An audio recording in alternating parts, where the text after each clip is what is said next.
Saludos amigos, mi nombre es Aneider Carpio, soy estudiante de Psicología de la Universidad Bicentenaria de Aragua. En esta oportunidad les voy a realizar un abordaje sobre los tópicos relacionados con los diferentes métodos e instrumentos de evaluación psicológica, así como las diferentes técnicas empleadas en la intervención psicológica. Como bien es sabido, la psicodiagnosis es un proceso en el cual se trata de determinar las principales causas de una sintomatología que causa algún malestar psíquico en una persona. Estas sintomatologías, por lo general, están ligadas a aspectos sociales donde se desenvuelve el individuo o bien tienen una causa biológica cuya etiología subyace en una patogenia en específico. Durante el proceso de psicodiagnosis, el profesional de la psicología emplea para ellos una serie de métodos e instrumentos. Entre los métodos más usados se destacan la observación clínica y la entrevista psicológica. La observación clínica puede ser definida como un proceso en el cual el psicólogo observa cada una de las características y comportamientos, así como conductas adoptadas por el entrevistado durante el proceso de psicodiagnosis. Este proceso de observación le va a permitir al psicólogo discernir sobre diversas alteraciones psicofísicas que puede presentar el paciente al momento de la entrevista. Algunas alteraciones que se pueden detectar a través de la observación clínica suelen ser aquellos movimientos estereotipados, es decir, movimientos anómalos y repetidos, así como también las hipotonías. Aparte de la observación clínica en general, también el psicólogo emplea para sí lo que es la entrevista psicológica. Con la entrevista psicológica se realizan una serie de preguntas que van de forma diacrónica, que permite conocer el aspecto social del individuo desde su nacimiento, incluso desde su etapa prenatal, hasta el momento que se le está realizando la evaluación clínica. Pero además de esto también le permite conocer algunos aspectos relacionados con su salud mental, es decir, su nivel de pensamiento, si este es totalmente normal, coherente, fluido o flexible, o si existe algún tipo de alteración, como por ejemplo si el pensamiento es tangencial o si existe lo que se denomina en psicología las pararrespuestas, donde el entrevistado o el paciente da una serie de respuestas que no van a responder de forma concreta a una interrogante. Tanto la observación como la entrevista son los dos grandes métodos empleados de la psicodiagnosis, ya que con estas no solamente se van a determinar aspectos relevantes desde el punto de vista físico y mental, sino también van a dar paso a la utilización de una serie de instrumentos. Los instrumentos son aquellos que permiten conocer diversas características relacionadas con el individuo. Estas características generalmente se van a discriminar de acuerdo al instrumento empleado. Entre los instrumentos más empleados en la psicodiagnosis tenemos los test proyectivos, los cuestionarios y los test psicométricos. Los test proyectivos son aquellos que tienen como fin determinar ciertos aspectos de la personalidad del sujeto. Recordemos que dentro del aparato psíquico existen un cúmulo de pensamientos que están guardados en el inconsciente y que solo se pueden acceder a ellos mediante algunas técnicas, como por ejemplo el empleo de las mediante el empleo de algunos test proyectivos. Estos test proyectivos suelen aplicarse para determinar rasgos de la personalidad, siendo los más usados el test de la figura humana de Markov, el test bajo la lluvia y el test del árbol. Después de los test proyectivos, el psicólogo también puede emplear diversos cuestionarios. Es importante señalar que estos cuestionarios se emplean para patologías en específicas y para medir los niveles de los síntomas de estas patologías. Por ejemplo, las personas que tienen un problema de ansiedad, un trastorno de ansiedad generalizada, se le puede aplicar algún tipo de cuestionario para determinar qué situaciones pueden desencadenar en las reacciones biopsicológicas y que por ende van a influir en su comportamiento. De igual forma, también tenemos los que son los test psicométricos. Los test psicométricos son empleados para realizar valoraciones a nivel de la inteligencia y para medir algunos aspectos y funcionamientos básicos del pensamiento, como la memoria y la orientación.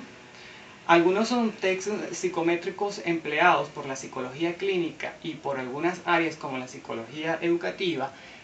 Son el test de Raven, que permite medir el coeficiente intelectual de los individuos, el cual puede ser aplicado en niños y en adultos. También vamos a tener el test de Bender, que es un test visomotor, que nos va a dar diversas características relacionadas con el área o el funcionamiento de lo que es el sistema visual y si existe alguna patología relacionada con o una alteración relacionada en el área visual del individuo. Una vez conocidos los diferentes instrumentos y métodos empleados para la evaluación psicológica y una vez aplicados, el psicólogo va a realizar un plan de abordaje. El plan de abordaje es aquel que tiene como fin establecer una serie de estrategias y metas para aliviar el malestar psíquico de un individuo, utilizando para ellos diversos modelos de intervención psicológicas. Pero esto se va a realizar mediante la aplicación de una serie de técnicas. Las técnicas son aquellas que van a ser un factor decisivo y conducente en la cristalización de las metas planteadas por el modelo de abordaje. Entre las diversas técnicas empleadas por la psicología en general, podemos encontrar las preguntas de milagro, las técnicas de inervación del nervio vago, así como las técnicas de asociación libre. Cuando hablamos de preguntas de milagros, hacemos referencia a aquel conjunto de preguntas que el terapeuta realiza con el fin de visualizar al individuo al futuro. Generalmente, este tipo de preguntas son empleadas por la terapia humanista, pues recordemos que la terapia humanista busca la autorrealización del individuo, de sí mismo, librándolos del pasado y proyectándolo hacia el futuro, convirtiéndolo en un protagonista propio de su vida y de sus acciones a futuro. Por eso, la terapia humanista aplica de manera sistemática lo que son las diferentes preguntas de milagros. Además de esto, desde el modelo cognitivo-conductual se van a realizar o aplicar diversas técnicas como son las técnicas de inervación del nervio vago. Estas técnicas de inervación del nervio vago se emplean para disminuir las diferentes sensaciones que aparecen al momento de que el individuo está afrontando algunas reacciones físicas. Por ejemplo, se aplica en aquellos individuos que poseen una fobia o trastornos de ansiedad. Aparte de las técnicas de inervación, desde el modelo cognitivo-conductual se pueden utilizar las técnicas de desensibilización sistemática, que tienen como fin que el individuo pierda gradualmente las fobias a diversos objetos, situaciones o personas. También existen las técnicas de exposiciones, las cuales se pueden dividir exposiciones en vivo, donde el sujeto avisora el objeto o situación de forma cercana, o las técnicas de exposición imaginativas, donde el sujeto se le proporciona una serie de herramientas para que éste imagine la situación, objeto que le causa algún tipo de fobia, y así como las exposiciones virtuales. En estas se emplean las diferentes metodologías y herramientas tecnológicas existentes para aliviar el malestar psíquico del sujeto y mejorar sus patrones de pensamientos y comportamientos. Después de las diversas técnicas de exposiciones, también es necesario conocer cuál es una de las principales técnicas empleadas por la área del psicoanálisis. Cuando hablamos de las diversas técnicas empleadas por el área del psicoanálisis, sin duda nos vamos a encontrar con la técnica de asociación libre. Es una técnica que consiste, cuyo procedimiento, mejor dicho, consiste en que el individuo, en este caso el consultante, una vez que está en terapia, comienza a decir diversos sentimientos o frases en específicas, las cuales son anotadas por sus psicoterapeutas, y este comienza a realizar conjeturas para llegar a la sintomatología o al posible foco que está realizando, al posible foco que es un agente causal de la sintomatología o de la patología que está presentando. Esta técnica de asociación libre generalmente se suele emplear en las diferentes sesiones terapéuticas breves o focales, pero desde el enfoque psicodinámico.